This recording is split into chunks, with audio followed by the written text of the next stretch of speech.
दिल फेरने का काम तो अल्लाह का है, जिधर चाहे उधर फेर देता है।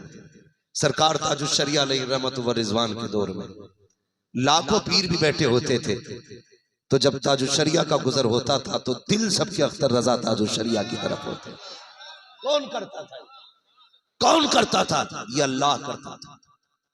आपसे भी कुछ बात कह जाऊं, आप भी इतने बेवकूफ ना बने कि किसी सिलसिले के नाम को लेकर के आपस में लड़ जाए।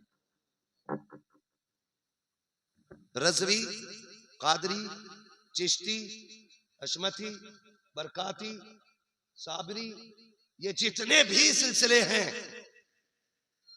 जो मुत्तसिल हैं, ये सारे दुरुस्त हैं। इनकी निस्बत खराब नहीं। पहले गौर करना, हो सकता है कल को चिपका दे। निस्बत खराब नहीं, अलबत्ता किसी किसी चैन में कोई कोई कड़ी बड़ी खराब है। किसी किसी चैन में कोई कोई कड़ी बड़ी खराब है। वो कड़ी की खराबी क्या है? कहते जी हमारे हो गए तो उनसे बात न करना,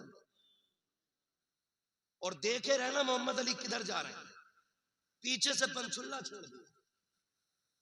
जहां देखा फैजी साहब कहा हाँ, कि ताहिर मियाँ के मुरीद कहा हाँ, कई दर कैसे का हुजूर से कहूंगा, अल्लाह अकबर, ये खयानतें चल रही हैं। फिर पीर साहब का फोन आता है, आज के बाद हमारे यहाँ नहीं आना, तुम हमारी खानका के होते हुए फला खानका में कैसे चले गए थे। अगर इसी को दीन की खिदमत कहते हैं, खुदा की कसम अगर ये हकीकत दीन की होती तो दीन मदीने से अजमेर नहीं आता, अजमेर से हिंदुस्तान में नहीं फैलता, हिंदुस्तान के घर घर में नहीं होता। जब तक फिक्र लेकर के गरीब नवाज तक जैसे आते रहे, उस वक्त तक उन जैसे लोगों ने दीन का काम किया है। जब से तंग नजरी आई है, दीन को नुकसान हो रहा है। याद रखिएगा, किसी सिलसिले वाले से हमारा कोई झगड़ा नहीं है, अलबत्ता जिसका अकीदा दुरुस्त नहीं है उससे हमारा कोई समझौता नहीं है।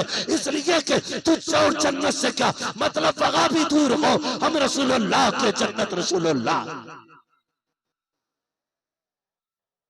इसलिए मेरे भाई निकलेंगे इस झगड़े से। अगली बात आ गई, अब सिलसिले से लड़ते लड़ते ये बात घर में आ गई। घर में आ गई, सगे भाई, सगे का मतलब समझते हो? अपना, अपना समझते हो? ऐसे तो सब कहते थे ये सारे ही अपने। अपने का मतलब, अपना वो होता है जो तेरे सीने की गोली अपने सीने पे ले ले। समझ गए मेरी बात?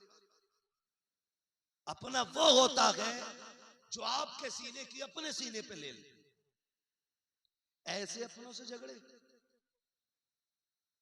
ऐसे भाई से इख्तलाफ। आज हमारी कौम आपसे इख्तलाफात की चक्की में पिस रही है। इतनी नफरतें पैदा कर दी हमने भाई भाई के सीने में, इतनी नफरतें पैदा कर दी कि अब ये सुधारे नहीं सुधर रही, सुधारे नहीं सुधर रही है। याद रखिएगा, पीर 1000 मिल जाएंगे लेकिन सगा भाई दोबारा नहीं मिलेगा।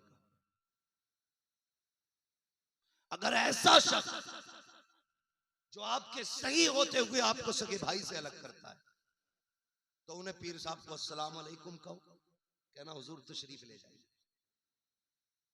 हमें ऐसा पीर नहीं चाहिए जो हमारे घरों में इख्तलाफात की जड़ें कायम करे।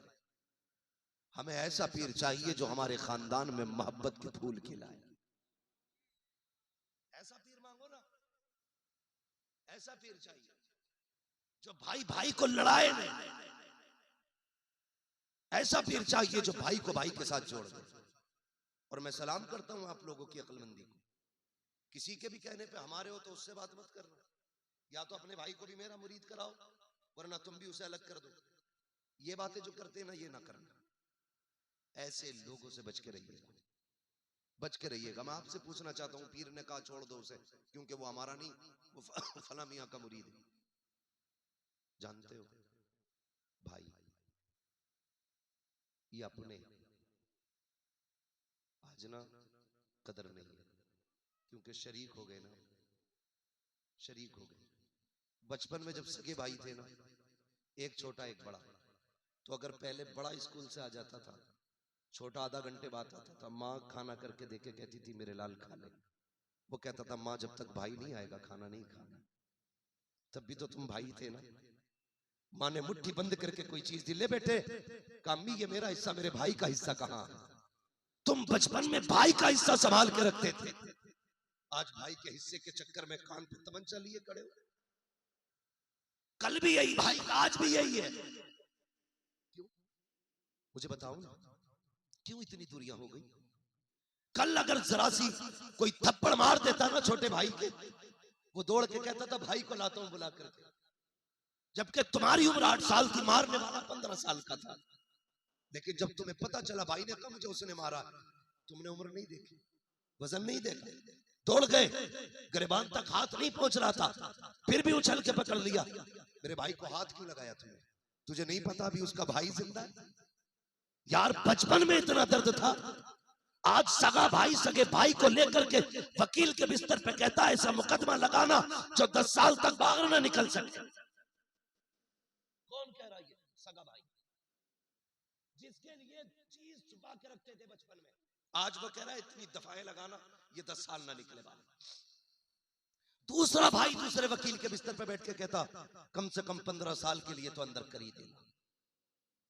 इसके बच्चों से भीख मंगवानी है, मुझे बता तो सकी। अगर इसके बच्चे यतीमों की तरह घूमे तो तकलीफ किसे होगी? अगर इसके बच्चों के बदन पे कपड़े नहीं रखे तो बता दुख किसे होगा? तुझे गैरत क्यों नहीं आई जिन्हें तूने 15 साल की सजा कराई है? वो जालिम ये वो लोग थे जो तेरे लिए जान दिया करते थे, जिन बच्चों को यतीम करने की कोशिश कर रहा है। तुझे पता है ये कभी छोटा अब्बू कह के आवाज देते हैं, कभी बड़ा अब्बू कह के आवाज देते हैं। इन बच्चों ने क्या बिगाड़ा था तेरा? इन्हें क्या नहीं मालूम था कि जिसे हम छोटा अब्बू कह रहे हैं एक दिन हमारे